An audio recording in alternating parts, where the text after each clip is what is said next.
Magandang araw po. This is Mer Laison, also known as ang magsasakang reporter. Ikinararangal ko po ang pagiging magsasaka dahil kung walang magsasaka, magugutom ang aking kapwa.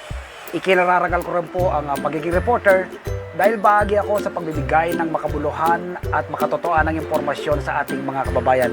Bilang isang magsasaka, ang pagtatanim at pagsasaka sa probinsya, dinala ko hanggang dito sa Metro Manila. Ngayon po ay nagtuturo ako ng urban gardening in a plastic bottle. Self-watering plant. Ngayong araw pong ito ay tuturuan ko kayo na magtanim, mag-propagate, magparami ng peppermint. Halip po kayo, samahan niyo ako. Magtanim tayo ng peppermint.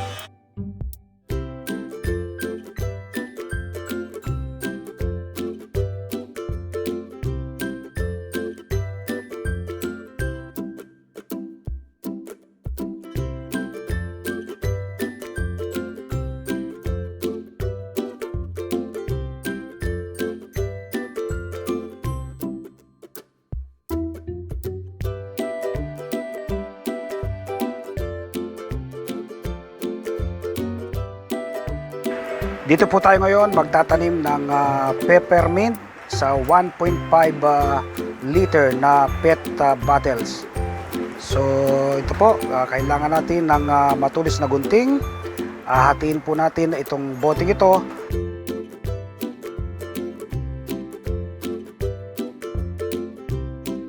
Ito po, tusukin muna yung bote. Ayan po ay gupitin natin, sundan lang po natin ang guhit.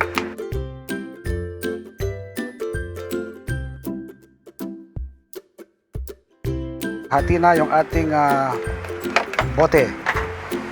Okay, so dito po tayo magtatanim at dito naman po yung kanyang water reserve, no? Okay, lalagyan po muna natin ng drainage, lagusan ng tubig. Maglalagay po tayo ng butas, una po sa takip at dito po sa kanyang unang bahagi ng ating bote. Butasin po ang takip. Pagkabutas, ikot niya lang po siya ng gano'n, ano? Tapos dito, 4.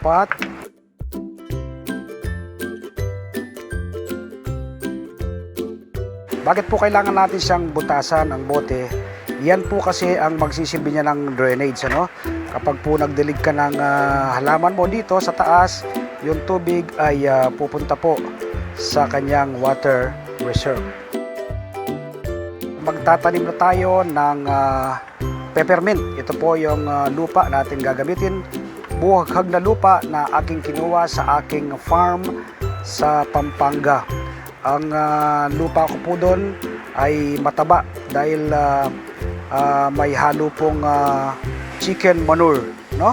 Bago po ako magpatanim ng soybeans, so kaya po mais ay nilalatagan ko ng chicken manure. So ito pong lupang ito ay meron pong chicken manure, kaya po mataba. Ang mga halaman na ating itatanim ay magiging maganda ang bulas dahil mataba ang lupa na ating gagamitin. So ngayon po ay magtatanim na tayo, no?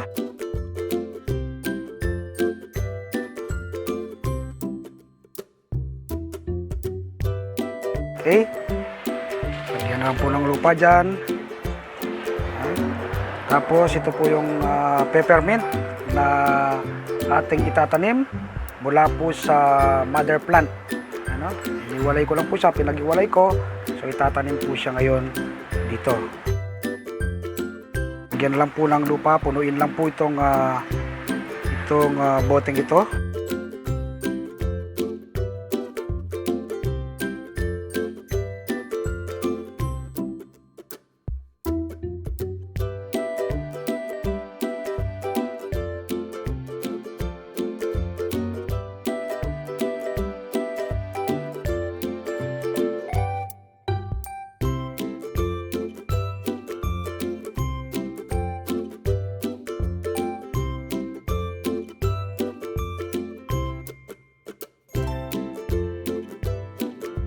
Ito po ngayon ay lagyan natin ng tali, no? Dati po sa mga unang video ko ay alambre ang nilalagay natin. Ngayon po isasabit ko siya na nakahang siya, no? So gagamitin ko ay ay tansi, kaya 3 ang aking ilalagay pong butas, no? Kailangan balance po yung 3 butas na yan, ano?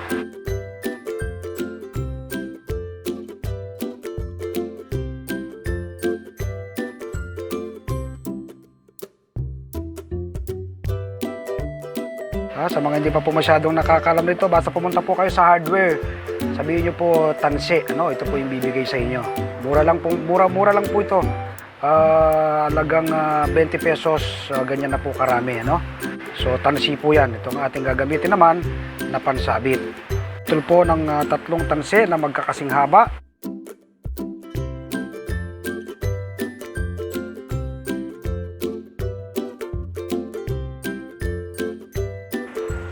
Kailangan po magkakasing haba yung 3.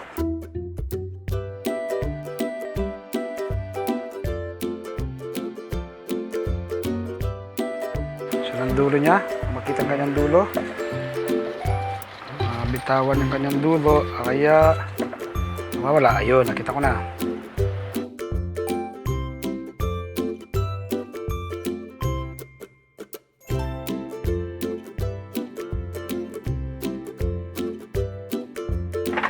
So ito, 3 tansi po yung ating ginupit, ating gagamiting pantali. Yung 3 ito ay tatali, bubuhol, ano?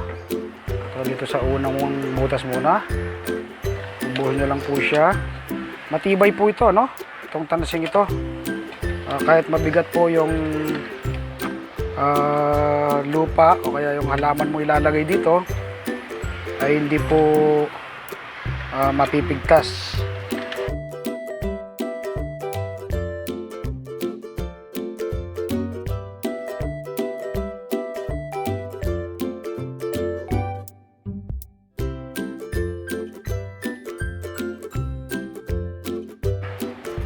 Ibuhol-buhol siyang mabuti, ano? Sa ganun na hindi po siya matanggal sa pagkakatali.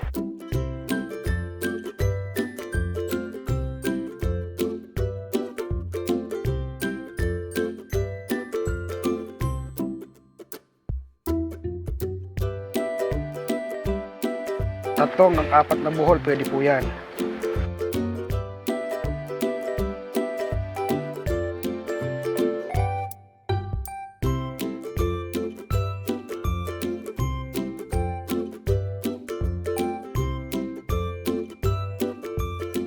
Ito po, ibuhol nyo po siya ngayon dito sa dulo.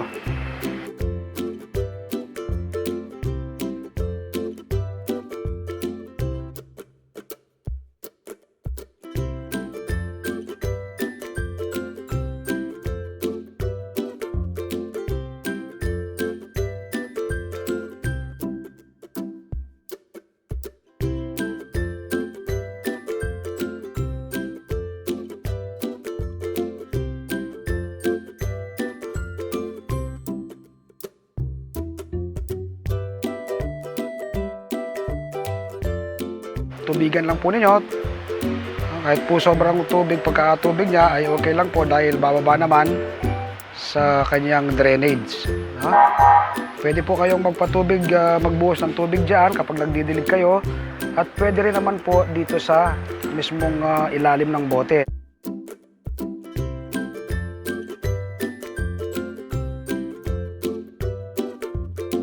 Kaya po natin tinawag na self-watering yan kapag may laman pa yan. So hindi kailangan diligan na yung halaman. Pag konti na lang, doon ka lang po magdilig. Pwede ka pong magdilig dito sa halaman mismo at pwede naman pong itaas ninyo yan. Okay? So isasabit po natin ngayon itong bagong tanim natin at yung mother plant kanina, no? Kapag mahilig po kayo sa tea, ano? Napaka-healthy po nito tuwing pagkatapos kumain o bago kumain.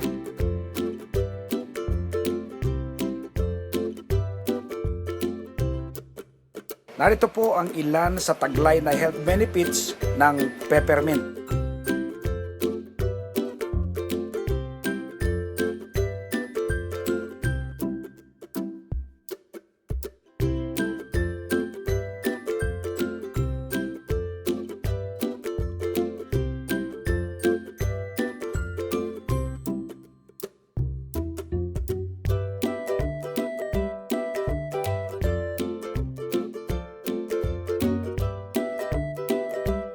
So yan po, no? Simpleng-simple lang ang pagtatanim natin ng peppermint, ano? Sa pet bottle po na self-watering. Sasagutin na rin po natin yung ibang mga tanong ng iba. Hindi raw po ba tayo lalamukin? Ulit-ulit ko pong sinasabi, hindi po tayo lalamukin dahil naka-sealed po yung ating bote at yung tubig ay nasa loob, ano? Wala pong pagkakataon na yung lamok ay makakapagitlog. Ang lamok po kasi nangingitlog sa tubig. So naka-close po yung ating bote. Wala pong pagkakataon para makapasok po doon ang lamok. Kung nagawa po ito ng mga sasang reporter, magagawa din po ninyo. Muli po ay shoutout muna kay sa 4J Farm Texas channel ng pamilyang Martinez na nakabase po sa Texas. At ang fini-feature po nila ay mga magagandang lugar sa US. Kaya mag-subscribe po kayo sa 4J Farm Texas channel. Ganon din po ay shoutout din kay Monica Sandra Ronda. Ang kay Monica po, yung kanyang channel ay pagpapabeauty, ano? Sa mga mami at mga kadalagaan dyan, mag-subscribe po kayo kay Monica Sandra Ronda kung gusto nyo pa pong maging sexy at lalong gumanda, no? Nang sa ganon ay hindi mawalay ang paningin sa inyo ng inyong mga asawa. So muli, sa mga hindi pa po nag-subscribe sa aking channel, please like and share itong aking pong tutorial na ito.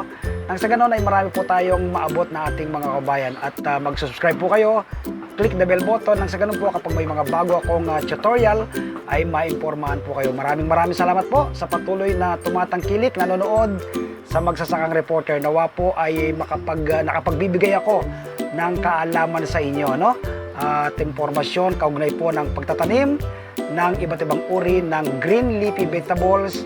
At ito po, itong latest nating feature ay yung peppermint na halaman na napakarami po niyang health benefits. Maraming salamat po.